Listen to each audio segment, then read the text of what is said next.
মুনা east জোনের দাওয়া কার্যক্রম সম্প্রসারণের উদ্দেশ্যে বিশেষ মিটিং অনুষ্ঠিত।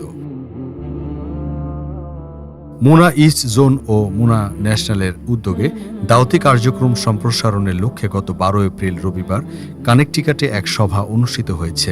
মুনা সেন্টার অব কানেকটিকাটে আয়োজিত সভাটি সঞ্চালনা করেন মুনা ইস্ট জোনের সেক্রেটারি মোহাম্মদ হুমায়ুন কবির। এতে অতিথি বক্তা হিসেবে উপস্থিত ছিলেন কেন্দ্রীয় প্রকাশনা ও বুক সার্ভিসের অন্যতম দায়িত্বশীল খায়রুল হাসান রফিক। সভায় সভাপতিত্ব করেন মুনা ইস্ট জোনের প্রেসিডেন্ট মাহমুদুল কাদের তফাদার। তিনি সূরা নাহল থেকে দার্স পেশ করেন এবং দাওয়াতি কাজ জোরদারের বিভিন্ন দিক নির্দেশনা তুলে ধরেন। সভায় ইস্ট জোনের অধীনে বিভিন্ন চ্যাপ্টারের দায়িত্বশীলদের মতামত ও পরামর্শ গ্রহণ করা হয়।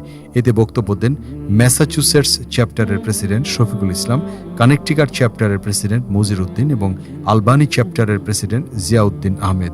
তারা সবাই দাওয়াতি কার্যক্রম সম্প্রসারণের পক্ষে মতামত দেন। এছাড়া সবাই উপস্থিত ছিলেন রেজাউল করিম সহ অন্যান্য দায়িত্বশীলরা। সভাপতির সমাপনী বক্তব্যের পর ইস্ট জোনের ডিরেক্টর মাওলানা মোহাম্মদ শাহজাহান উপস্থিত সবার জন্য দোয়া পরিচালনা করেন।